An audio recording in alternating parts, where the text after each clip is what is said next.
పంపిస్తాను, అభినవ్ పంపిస్తాను. సరే అది ఆ లెటరే సరే.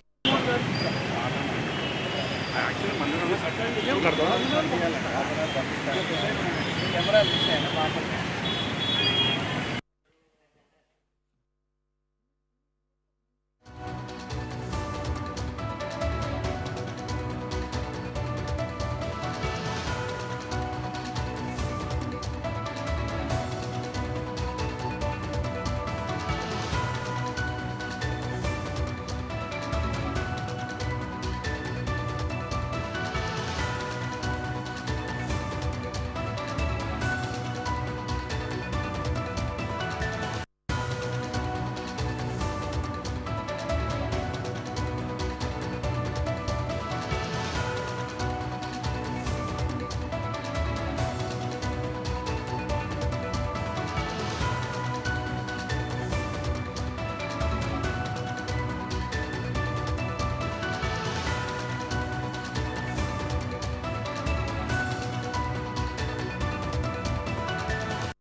హైదరాబాద్లోని గాంధీ భవన్ కు కాంగ్రెస్ సీనియర్ నేత చిన్నారెడ్డి చేరుకున్నారు.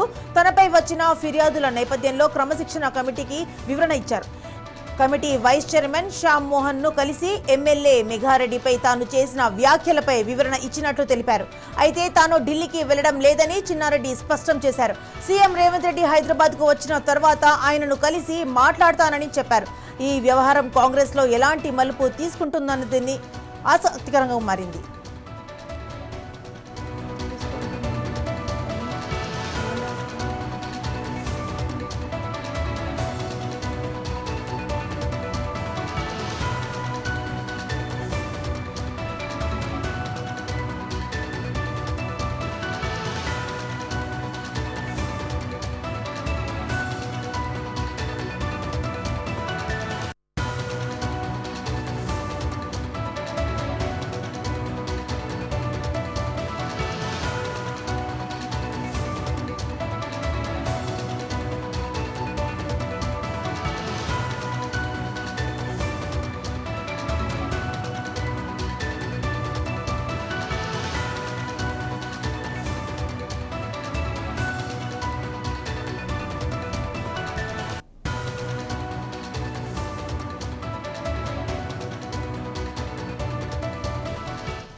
హైదరాబాద్లోని గాంధీ భవన్ కు కాంగ్రెస్ సీనియర్ నేత చిన్నారెడ్డి చేరుకున్నారు. తనపై వచ్చిన ఫిర్యాదుల నేపథ్యంలో క్రమశిక్షణ కమిటీకి వివరణ ఇచ్చారు.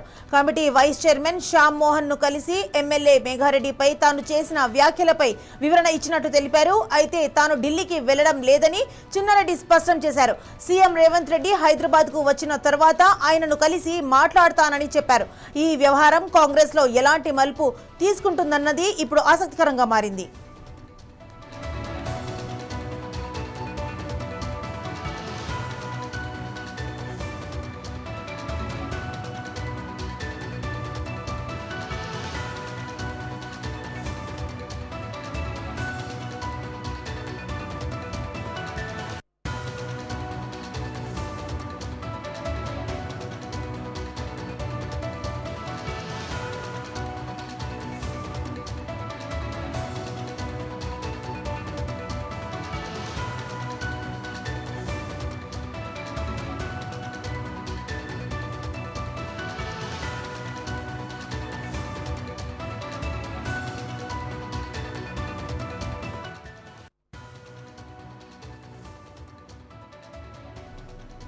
Okay sir.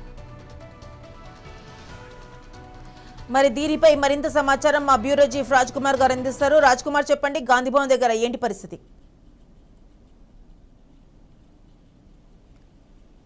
రైట్ మాదిరి, ఇప్పుడు మనం తెలంగాణ కాంగ్రెస్లో పరిస్థితులన్నీ మారిపోతున్నాయి రోజు రోజుకు. లాస్ట్ ఒక 4-5 డేస్ నుంచి మనం చూస్తున్నాం ఒక కాంగ్రెస్లో, రాష్ట్ర కాంగ్రెస్లో ఒక అలజడి, ఒక తుఫాన్ అయితే ప్రారంభమైందని చెప్పొచ్చు. ముఖ్యమంత్రి దానికి కేంద్ర బిందువు మంత్రి కొండా సురేఖ కుమార్తె సుష్మితా పాటిల్. సో తను పరకాల నాది, ఇది నా అడ్డా, ఇది ఎవరిది కాదని డైరెక్ట్ సీఎం ఎవరు ఇక్కడ టికెట్ కన్ఫర్మ్ చేయడానికి యాక్చువల్లీ అధిష్టానం కన్ఫర్మ్ చేయాలి, సీఎంకు అధికారమే లేదు కాంగ్రెస్ పార్టీలో అంటూ డైరెక్ట్ ఏకవచనంతో ముఖ్యమంత్రి రేవంత్ రెడ్డిని ఆరోపణలు చేయడం, విమర్శలు చేయడం మనం ఒక 4 రోజుల క్రితం చూసాం. దీనిపై రాష్ట్ర కాంగ్రెస్లో నిజంగా దుమారనిపింది. ఇప్పుడు ఇంకా రాజకీయాల్లోకి ఆమె కూడా రాలేదు, పెద్దగా యాక్టివ్ మెంబర్షిప్ కూడా కాదు, కాంగ్రెస్లో ఏ పదవి కూడా లేదు. అలాంటి ఆమె ముఖ్యమంత్రి మీద డైరెక్ట్గా కామెంట్ చేయడము నిజంగా రాష్ట్ర కాంగ్రెస్ పార్టీలో చాలామంది తీవ్రంగా చర్చించుకుంటున్నారు. ఇలాంటి ఆమె కొండా సురేఖ కుమార్తె కాబట్టి ఇప్పుడు కాంట్రవర్సీ అయింది, లేకపోతే పెద్దగా. సో మంత్రి కొండా సురేఖ ఆమె వెనుక ఉంది అనేది ఒక వ్యాఖ్యలు. ఎందుకంటే గడిచిన ఒక లాస్ట్ 6 months 1 year క్రితం కూడా ఇటు మంత్రులతో కొన్ని విభేదాలు ఉన్నాయి. ఆ తర్వాత సినీ నటి విషయంలో కూడా కొన్ని కాంట్రవర్సీ, ఫోన్ ట్యాపింగ్ విషయంలో కాంట్రవర్సీ కామెంట్ చేసి అప్పుడు కూడా కొండ సురేఖ కేంద్ర బిందువు అయింది. సో అప్పుడు కూడా పార్టీలో కొంత ఆమెను హెచ్చరించారు, ఇంకోసారి నోరు జారద్దు, చాలా జాగ్రత్తగా మాట్లాడాలని మంత్రి కొండ సురేఖకు వార్నింగ్ ఇచ్చారు. ఆ తర్వాత కూడా 2-3 సంఘటనలు జరిగాయి. సో వీటన్నిటిలో కొండా సురేఖ కేంద్ర బిందువుగా ఉంది. సో ఏం చేయాలనే దాని మీద ఆలోచనలు చేస్తున్న నేపథ్యంలో ఇప్పుడు మళ్ళీ లేటెస్ట్గా ఆమె కుమార్తె చేసిన వ్యాఖ్యలు, అయితే దానిపై పీసీసీ క్రమశిక్షణ కమిటీ ఏదైతే ఉందో వాళ్ళు ఒక షోకాజ్ నోటీసు కొండా సురేఖకి ఇచ్చారు, మంత్రిగా ఉన్న కొండా సురేఖకు. ఆమె ఒక రిప్లై ఇచ్చారు 1 day తర్వాత.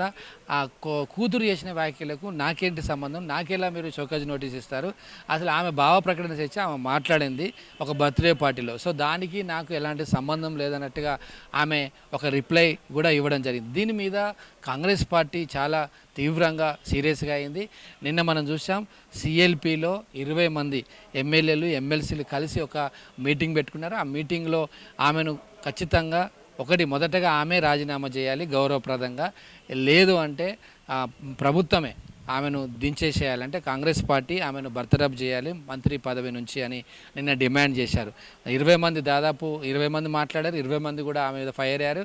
ఇప్పుడు మనం చూస్తున్నాం ప్రస్తుతం సిఎల్పిలో కూడా విప్పులు, ఎమ్మెల్యేలు మళ్ళీ భేటీ అయ్యారు, ప్రెస్ మీట్ మాట్లాడుతున్నారు. వాళ్ళు కూడా అదే డిమాండ్. అంటే దాదాపు ఇప్పటి వరకు 30 మంది ఎమ్మెల్యేలు వీళ్ళందరూ కూడా మంత్రి కొండా సురేఖ మీద ఫైర్ అవుతున్నారు. సో కూతురు వ్యాఖ్యలు చేసినప్పటికీ దానికి ఖచ్చితంగా మంత్రి కొండా సురేఖ బాధ్యత వహించాలి. ఎందుకంటే వాళ్ళ యాటిట్యూడ్ సరిగా లేదు, పార్టీ మీద వాళ్ళ యొక్క వ్యవహారశైలి సరిగా లేదు. ఇలాంటి వ్యాఖ్యలు చేసే ఒక సామాన్య కార్యకర్త రేపు ఏం ఇండికేషన్స్, ఏం సంకేతాలు మీరు ఇస్తారనే వాటిని వీళ్ళు హెచ్చరిస్తున్నారు. ఎందుకంటే పార్టీ లైన్ మాట్లాడద్దు, మామూలు కార్యకర్త కూడా కాదు, ఒక చిన్న పదవి కూడా కాదు, ఒక ఎమ్మెల్యే కూడా కాదు, స్వయాన మంత్రిగా క్యాబినెట్లో ఉంటూ ఇలా తరచూ ఒక పార్టీని కించపరిచే విధంగా, లేదా పార్టీ మీద ఒక బురద జల్లే విధంగా, పార్టీకి చెడ్డ పేరు వచ్చే విధంగా మంత్రి కొండా సురేఖ వ్యవహార శైలి ఉంది. కొండా మురళి కూడా అలానే ఉంటాడు అని వీళ్ళు హెచ్చరిస్తూ వరంగల్ కాంగ్రెస్ పార్టీకి సంబంధించిన వరంగల్ నేతలు కూడా ఆమె మీద ధ్వజమెత్తారు. చాలామంది ఆమెకు, దాదాపు అందరూ ఎమ్మెల్యేలు, ఒకరిద్దరు తప్ప అందరూ కూడా ఆమెకు ఆపోజిట్లో ఉన్నారు. ఆమెకు అనుకూలంగా ఉన్న వాళ్ళు ఇంతవరకు ఎవరు కూడా బయటికి రాలేదు, ఎవరు మాట్లాడలేదు, అందరూ కూడా ఆమెను విమర్శిస్తున్న పరిస్థితి. ఒకవైపు వరంగల్ సంబంధించిన నేతలు కావచ్చు, రాష్ట్ర వ్యాప్తంగా ఉన్న ఎమ్మెల్యేలు అందరూ కూడా సీఎంని ఎవరైతే సమర్థిస్తున్నారో వాళ్ళందరూ కూడా భేటీ అవుతున్నారు. వరుసగా భేటీలే ఆమె మీద చర్యలు తీసుకోవాలి. సో వీళ్ళందరూ ఒక టీమ్గా ఫామ్ అవుతున్నారు. వీళ్ళందరూ కూడా ఒక తీర్మానం చేసి మొదటగా పీసీసీకి, ఆ తర్వాత సీఎం రేవంత్ రెడ్డికి, ఆ తర్వాత ఏఐసీసీకి ఇన్ఛార్జిగా మీనాక్షి నటరాజన్ కూడా ఒక మెమోరాండం ఇస్తున్నారు, ఫిర్యాదు చేస్తున్నారు. ఆ తర్వాత ఢిల్లీకి కూడా వెళ్ళే ఆలోచనలో వీళ్ళందరూ ఉన్నారు. సో మొత్తం మీద వీళ్ళందరూ కూడా ఒకటే చేసే డిమాండ్, ఆమెను మంత్రి పదవి నుంచి తొలగించాలి, లేకపోతే ఇలాంటి వ్యాఖ్యలు మళ్ళీ ఇంకొకరు చేస్తారు, అప్పుడు మనం ఏమి చేయలేము. అందుకంటే ఇది పార్టీకి తీవ్ర నష్టాన్ని కలుగజేస్తుంది. ఇవాళ మంత్రి పదవిలో ఉన్న ఆమె కావచ్చు, ఆమె కుమార్తెగా చేసిన వ్యాఖ్యలు చూసి రేపు చోటామోటా నేతలు కూడా, గ్రామస్థాయి నేతలు కూడా రేపు పార్టీ మీద, ముఖ్యమంత్రి మీద, పీసీసీ మీద వ్యాఖ్యలు చేయడానికి భయపడరు. ఎందుకంటే ఎలాంటి చర్యలు తీసుకోకపోతే భయం ఉండదు. ఖచ్చితంగా ఆమెకు భయం పెట్టాలి అంటే ఆమె మీద చర్యలు తీసుకోవాలని అయితే వీళ్ళు డిమాండ్ చేస్తున్నారు. సో ఇంతవరకు అయితే మంత్రులు ఎవరు మాట్లాడలేదు అఫీషియల్గా. ఒక పీసీసీ ఒక్కడే మహేష్ కుమార్ గౌడ్ జిల్లాలో మాట్లాడాడు. ఆయన జిల్లా పర్యటనలో ఉన్నప్పుడు మాట్లాడాడు. ఇది పద్ధతి కాదు, దీన్ని మేము గమనిస్తున్నాం, దీన్ని హైకమాండ్కు పంపించాం, హైకమాండ్ ఏ నిర్ణయం తీసుకుంటే దాన్ని మేము ఇంప్లిమెంట్ చేస్తామని పిసిసి చీఫ్ అన్నాడు. ఇది ఇలా ఉంటే మళ్ళీ చిన్నారెడ్డి ఇంతకుముందే గాంధీ భవన్కి వచ్చారు, ఎందుకంటే ఆయనకు కూడా షోకాజ్ నోటీస్ ఇచ్చారు. ఆయన మెగారెడ్డి మీద వనపర్తి తాజా ఎమ్మెల్యే, ఈయన మాజీ ఎమ్మెల్యే, మంత్రి కూడా పనిచేశారు. ఈయన ఇప్పుడు ప్రణాళిక సంఘం ఉపాధ్యక్షుడిగా క్యాబినెట్ హోదాలో చిన్నారెడ్డి ఉన్నాడు. ప్రజాభవన్లో ఎవరైతే ప్రజలు ఇచ్చే విజ్ఞప్తులన్నిటికీ ఈయన స్వీకరిస్తాడు, అది ప్రభుత్వానికి పంపిస్తాడు. ఆ హోదాలో ఉన్న చిన్నారెడ్డి కూడా డిస్టర్బ్ అయ్యాడు. నేను కూడా మరో జీవన్ రెడ్డి, జగిత్యాల జీవన్ రెడ్డి, ఆయన ఇలానే ఆయనకు కాంట్రవర్సీ నడిస్తే పార్టీలో ప్రాధాన్యత లేకపోతే కొన్ని నెలల క్రితం బీఆర్ఎస్లో జాయిన్ అయ్యాడు, ఇప్పుడు బీఆర్ఎస్లో ఉన్నాడు. సో నా పరిస్థితి కూడా జీవన్ రెడ్డి, ఎందుకంటే ఇది ఇంచుమించు జీవన్ రెడ్డి చిన్నారెడ్డి వాళ్ళు కూడా ఒకే వయసు, ఒకే సీనియారిటీ ఉంది. సో ఈయన కూడా జీవన్ రెడ్డి లాగా మారుతానని మేఘారెడ్డి మీద ప్రస్తుతం ఎమ్మెల్యే డబ్బులు ఇచ్చి కూడా టికెట్ తెచ్చుకున్నాడు అని కాంట్రవర్సీ కామెంట్ చేయడంతో ఆయనకు కూడా డిసిప్లినరీ కమిటీ ఒక షోకాజ్ నోట్ ఇచ్చింది. ఇవాళ ఇంతకుముందు ఒక అర్ధగంట క్రితం గాంధీ భవన్కి వచ్చాడు. గాంధీ భవన్లో మల్లురవి లేడు, కానీ అక్కడ కమిటీకి తన యొక్క ఎక్స్ప్లెనేషన్ లెటర్ ఇచ్చారు. ఇంకొక గంటలో ఇప్పుడైతే నేను మాట్లాడాను, రేపు సీఎం వచ్చిన తర్వాత సీఎంనే కలుస్తాను. ఎందుకంటే ఈ విషయంలో మెగారెడ్డి ఈయన మీద కంప్లైంట్ ఇవ్వడానికి ఢిల్లీకి వెళ్ళాడు. నిన్న ఢిల్లీకి వెళ్ళి తన అనుచరులతో మల్లికార్జున ఖర్గే, జాతీయ అధ్యక్షుడు మల్లికార్జున ఖర్గేని కలిసి చిన్నారెడ్డి మీద కంప్లైంట్ ఇచ్చాడు. సో ఇప్పుడు ఇవాళ చిన్నారెడ్డి ఏమో ఎక్స్ప్లెనేషన్ లెటర్ ఇచ్చాడు. అయితే ఈ వివరణతో పీసీసీ సరిపెట్టుకుంటుందా లేదా చర్యలకు ఉపక్రమిస్తుందా? ఒకవేళ చర్యలు తీసుకుంటే ఆయన మరి కాంగ్రెస్ పార్టీలో ఉంటాడా, లేకపోతే బీఆర్ఎస్ లాగా జీవన్ రెడ్డి లాగా బీఆర్ఎస్లోకి వెళ్తారా, లేకపోతే స్వతంత్రంగా రాజకీయాలకు దూరంగా ఉంటాడా అనేది ఒక పెద్ద చర్చ జరుగుతుంది. ఇటు కొండ ఫ్యామిలీ యొక్క వివాదము, ఇటు చిన్నారెడ్డి వివాదము, ఇటీవల ఎల్బీ నగర్లో మరి ప్రభాకర్ రెడ్డి అతన్ని సస్పెండ్ చేయడము, ఆదిలాబాద్లో ఒక ఇద్దరు నేతలకు, నియోజకవర్గ స్థాయి నేతలకు షోకాజ్ నోటీస్ ఇవ్వడం, మొత్తం మీద ఒకవైపు సీఎం రేవంత్ రెడ్డి లండన్ పర్యటనలో ఉన్నాడు. ఇక్కడ రాష్ట్రంలో ఇవన్నీ కూడా యాక్టివిటీ జరుగుతూ ఉంది. వీళ్ళందరూ కూడా ఎమ్మెల్యేలు, ఎమ్మెల్సీలు, విప్పులు అందరూ కూడా కొండా సురేఖ మీద ధ్వజం ఎత్తున్నారు. ఆమెను వెంటనే మంత్రి హోదా నుంచి తీసేయాలని డిమాండ్ చేస్తున్నారు. మరి ఇప్పుడు ఈ యొక్క విషయం వచ్చేసి ముఖ్యమంత్రి రేవంత్ రెడ్డి, పీసీసీ, అదేవిధంగా హైకమాండ్ ఢిల్లీలో ఇది నిర్ణయం తీసుకుంటారు.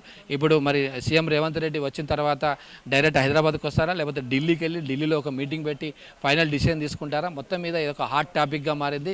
టెన్షన్ వాతావరణం అయితే కాంగ్రెస్ పార్టీలో జరుగుతుంది. ఇప్పుడు ప్రస్తుతం మనం సిఎల్పీలో ఆల్రెడీ మాట్లాడుతూ ఉన్నారు విప్పులు, ఎమ్మెల్యేలు, వీళ్ళందరూ కలిసి ఇంకా రేపు ఇంకో 5 మంది 10 మంది బయటకు వచ్చేది. సో మొత్తం మీద అందరూ కూడా సీఎంకు అనుకూలంగా, దాదాపు 50% మంది ఎమ్మెల్యేలు ఇప్పుడే సీఎంకు అనుకూలంగా మాట్లాడుతున్న వాళ్ళు, ఇంకో 50% మంది ఇంకెవరు మాట్లాడలేదు. కొంతమంది సీఎంకు వ్యతిరేకంగా వర్గం కూడా ఉన్నారు. పాత సీనియర్ ఇప్పుడు కాంగ్రెస్ నేతలు వాళ్ళు ఏం మాట్లాడలేదు, మంత్రులు ఏం మాట్లాడలేదు.